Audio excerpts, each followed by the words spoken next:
So guys, it's finally here, Dark Days of Forge, and let's get this started. So the issue starts off with the group of people chasing after this light in the sky, and the individual's name is Carter Hull, aka Hawkman, and his princess is obviously Hawkgirl.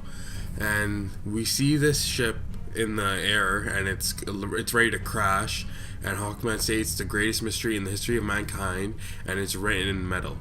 So in the Bermuda Triangle, a lab is going to be destroyed due to a volcano eruption and tremors, and the scientist wants to prove that there is something wrong with the Earth's core and there's something in the metal when an object comes out of the lava. We can also see the scientist is holding an object, and by the way, the guy that came out of the lava is Batman, and he's here to save Dr. Madison, and he's in his Justice Buster outfit. The volcano explodes and Batman is trying to get Madison out of there, and Aquaman appears to help Batman and save him, and Batman goes back to the Justice Buster to retrieve the device that was left behind. Aquaman assures Batman that the other members are saving anybody else that was left in the site, and Aquaman asks Batman about the off-the-book drilling operation in Aquaman's domain. He doesn't understand why Batman is keeping this a secret from the world and the Atlanteans and Aquaman himself. Batman looks at Aquaman and says, "Do you really want me to respond to that when I know you're hiding something underneath Atlantis? Is that what you really want to know?" Like, Batman, when he said that, it was such a badass moment. So there's a jet watching Batman, Aquaman, and Madison when this is taking place, and he's using some cloaking technology, and Batman wants to know why they are hiding. The man in the jet says Batman can look all he wants, but he's not going to find anything, and he heads back to base. Now, at Mongo, home of the Green Lanterns, one of the Guardians tells Hal to go off duty and to work on this private mission that he wants to remain a secret from his teammates and his Earth members. The Guardian knows of some terrible truth which is rising, and he basically doesn't want it to be revealed to planet Earth. Hal is given the location and is surprised to see it's Wayne Manor and makes his way there. He arrives in the Batcave and then is attacked by Duke Thomas, who nails him in the face. Like, he got him pretty good. And by the way, the art there looked amazing. Hal easily takes control of the situation with his ring, and Duke tells him no one is allowed in the Batcave as of right now, not even the Bat family, because of Batman's orders. We got a bit of a comedy when Duke goes and pretty much I thought yellow doesn't work on the ring. It's like, you goop, it's a yellow ring that doesn't work on the green rings. Hal pretty much asks him Duke's code name, and it's pretty funny because Duke doesn't have one yet, and he's not answering, and he ignores it, and Duke reveals to Hal that he still doesn't have one.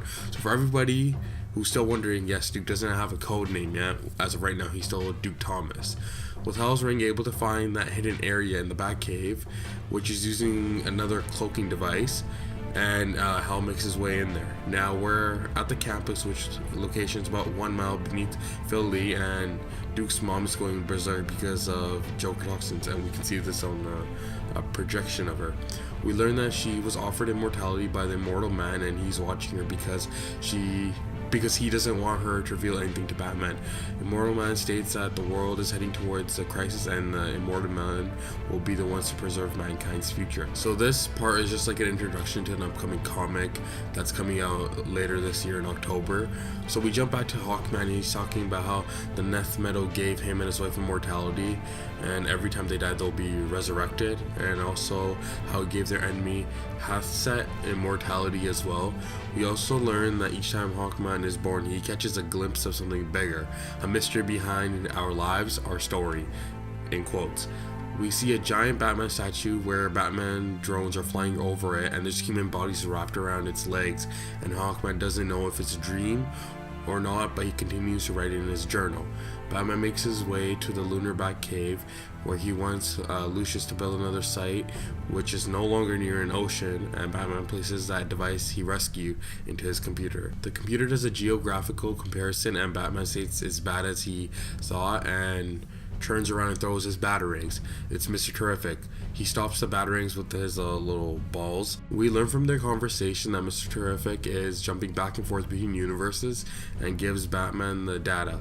Batman wants to know if he's told anyone, but Terrific says once Batman asks for a favor, there's no way in hell he's going to break that trust that he finally got. As Batman compares the two Earths, by the way, this Earth he's comparing is Earth 2. So Terrific says that the frequency being generated across the world is growing stronger and it's not steady. Terrific states that there's nothing that this Earth has that could read that signal clean, as Batman walks to some sort of machine and smiles. Batman tells Terrific that what he does next he might not come back from. Batman also states that he's collected the molecules from his body and needs him for what could potentially happen next, and it's time to let him out as Terrific smiles. We see an oval shape being held in a container, and it's Plastic Man.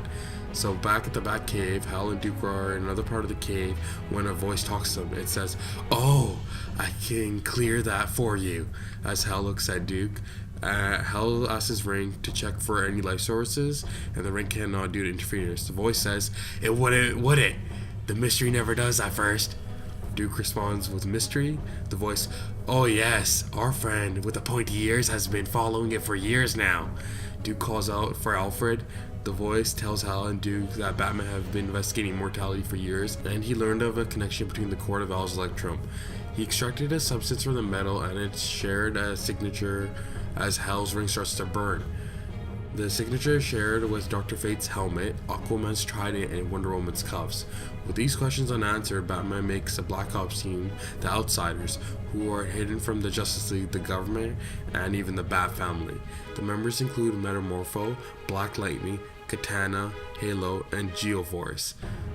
Hal wants them to fall back, and the voice tells them not to, since it's been so long since it's had a chance to connect with anyone.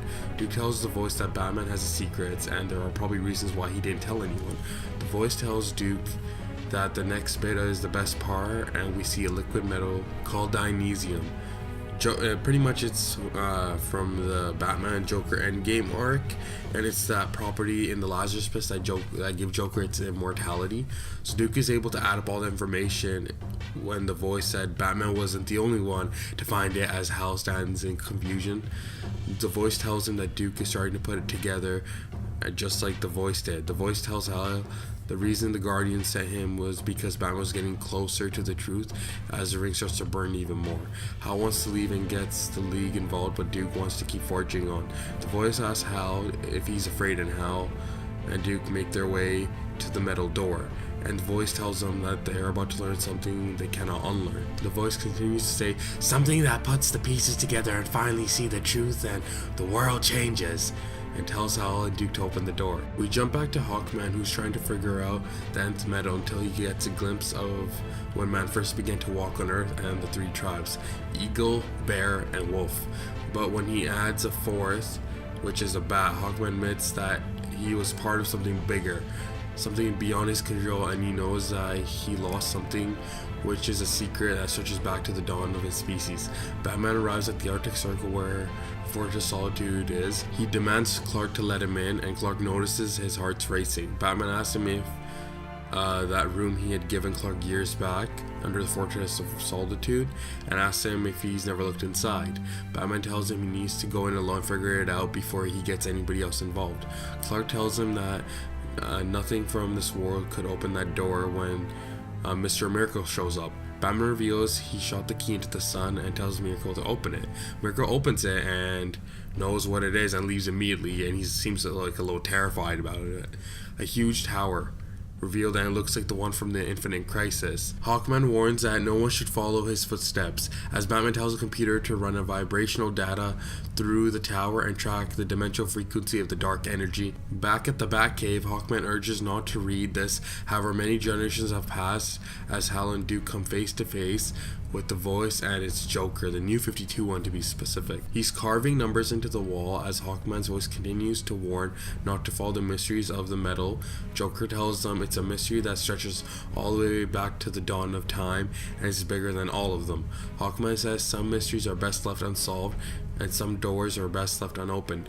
Joker tells them it's all a cruel joke as he turns around and tells them they're all part of Batman's puzzle just like him, and he starts to laugh as Hawkman ends with "because through them you'll only find horror," and the issue ends there. First of all, if you haven't bought this, please go do yourself a favor and buy it.